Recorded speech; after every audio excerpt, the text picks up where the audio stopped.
Hi, gorgeous. I am so excited that you are here to learn about 4 sales techniques that you can use to increase your sales for your coaching or your spiritual business. So, welcome. I am Sophia Christine. I am a spiritual business, sales, and leadership mentor for courageous, paradigm shifting, visionary entrepreneurs. I have a mastermind, divine business activator. I work with clients all over the world and help them start their spiritual businesses.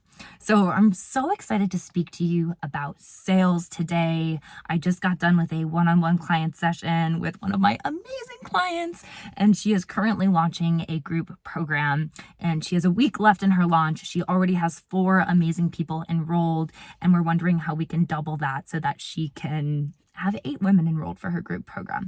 So my expertise, my background is in sales. And I know that for a lot of spiritual entrepreneurs, there can be this stickiness around sales. You don't want to come off as too salesy. You don't want to have that used car salesman energy. You don't want to be sleazy or pushy or forceful. You want to be embodied. You want to be authentic, and you want to have fun and confidence and conviction when you're speaking about your work. So, by the way, I also want to acknowledge I am literally in my car right now making this video. I did my client session in the car.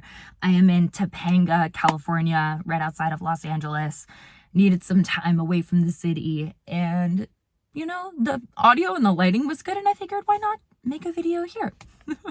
Anyways, so what are these 4 sales techniques that you can use to increase your sales as a coach, as a spiritual entrepreneur, so that it doesn't feel so sticky, so that it doesn't feel so forceful, so that it feels more natural, so that it feels like a normal, authentic expression and extension of you?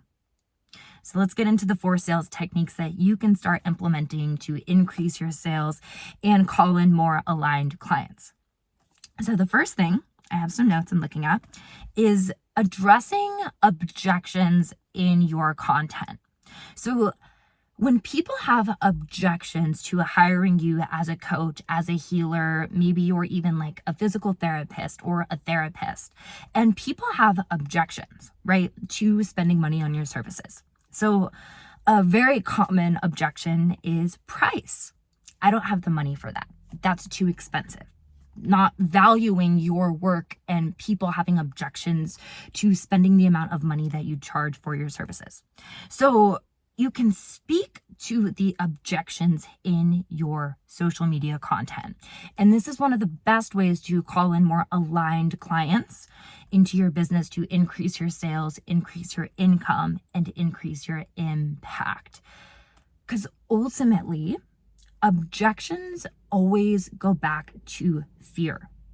So when somebody truly sees the value in the service that you're providing, and they believe that it's going to work for them, they believe that you're the person who can get them the results that you're promising. If they see the value in your work, they're not going to have an objection to the price.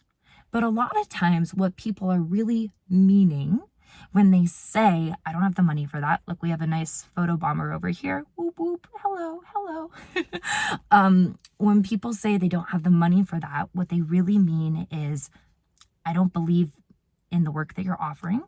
I don't believe that you're the one that can get me results. I don't believe that it's going to work for me. I don't believe that I can get myself results. So a lot of times these fears about money, these objections about not having enough money, about it being too expensive, buy photo bombers, are really stemming from them not believing that it's going to work, right?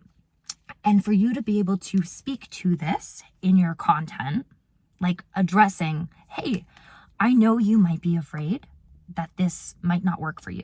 I know you might be wondering, will this work for you, right? And then this is an instance where you can bring in client testimonials, client results, social proof, and proving that the work you offer actually does produce the results that you're promising. So this is something really effective you can start to do in your sales, in your social media content, but also on your sales calls. When you speak ahead of ahead of your clients and you speak to their objections, right? So speaking to the objections before they arise, right, is a great way. Being a few steps ahead of your client is a great way to soothe that objection and get them saying yes so that you can call in those aligned clients. Cool. So that's number one. Number two, a way that you can call in more aligned clients and increase your sales and improve your strategy when it comes to sales is speaking to what is at stake if they don't sign up for your program, if they don't enroll in your work, right? So for a lot of you, there's a lot that's at stake for your people if they don't do anything differently. So if your people stay in the same position, if they stay in the same relationship, in the same patterns, in the same habits, what will their life look like in 6 months, in 12 months, in 3 years? And for you to be able to use visionary language, speaking to what is at stake if your people don't take action today. So in the world of transformation, as a coach, as a healer, as a spiritual entrepreneur, there is this element of people needing to want to change, right? And in order for people to deeply want and desire this transformation that you're offering, they need to be aware of what's at stake if they do nothing differently. They need to be aware of what's at stake if they don't enroll with you, if they don't sign up for your program. So speaking to that, addressing that, acknowledging that in your social media content, on your sales calls, in your webinars, in your master classes, things like that. This is what I teach my clients how to do, how to be really effective on sales calls, how to be really effective in one-to-many sales, in webinars, in master classes, so that you can call in more aligned clients, so that you can make your sales process really seamless, really smooth, and so that you feel really confident and it feels almost effortless for you to do this. So number two, speaking to what's at stake if they don't sign up for your program. Thirdly, speaking to people's potential. Right? So speaking to what's at stake is kind of taking a pain point approach, but that is really effective because people need to be problem aware if they're going to make a change. They need to be aware that something in their life is not working, that something in their life needs to change, and that's how you implement, or that's how you get people to want to change, right? They're aware that they have a problem, they have a desire to change, right? So speaking to what's at stake is more of that pain point approach. If you wanted to take more of an affirmative approach and more of a positive approach, number three is speaking to people's potential. This is the third strategy that you can use to increase your sales, make your sales more effective, and call in more aligned clients. So a way to do this, again, one of the things I'm really big on with my clients is teaching them how to use visionary language when it comes to sales. So painting an image for your ideal clients with your words, being a visionary with your language. So speaking into existence where your potential clients could be in 6 months, 12 months, 3 years, right? And giving them a visual through your words of where you can bring them through your work, of what is possible for them when they join your programs.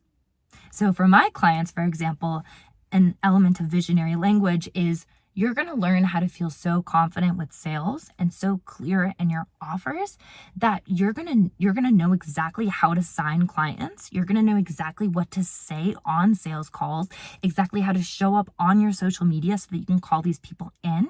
And that's going to, think about how much money you could make if you just knew how to do those things, right? Like in 6 months, you could easily be making $5K to $10K a month if you start implementing this stuff, right? So that's an example of visionary language, which brings me nicely to technique number 4, which is calling out the strategy that you're using. So this is a way to gain a lot of trust and build that rapport and relationship with your audience by calling out the sales tactic that you're using, right? So I just told you, I'm using visionary language right now. I gave you an example. Maybe you got excited about the visual that I gave to you, and that since I called it out and acknowledged like, hey, this is what I'm doing, you automatically built this level of trust with me and what I'm sharing. So when you call out the sales technique that you're using, it builds trust with people. Because listen, your people are smart, especially if you're a coach or a spiritual entrepreneur, and the people that you work with are also other spiritually evolved beings. They're gonna smell and recognize sleazy, inauthentic sales techniques from a mile away. When you can accurately and authentically call yourself out for the sales technique that you're using, it automatically builds more trust with people because they're gonna be like, oh yeah, like she's not trying to hide anything. I'll give you an example. If you're speaking about pain points in your marketing, which can be very effective, I know that as spiritual entrepreneurs, we don't always want to speak about pain points because we don't want to speak about pain. We want to, focus on the light.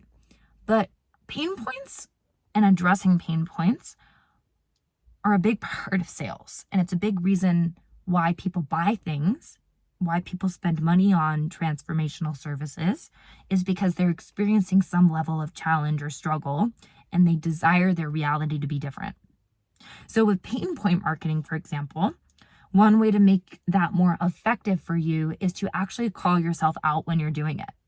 So, hey, I know this is actually, I'm going to speak to the pain points for a second because it's actually important for you to understand, and I care about you and your well-being, for you to understand what is at stake if you stay in the same position and you don't do anything different.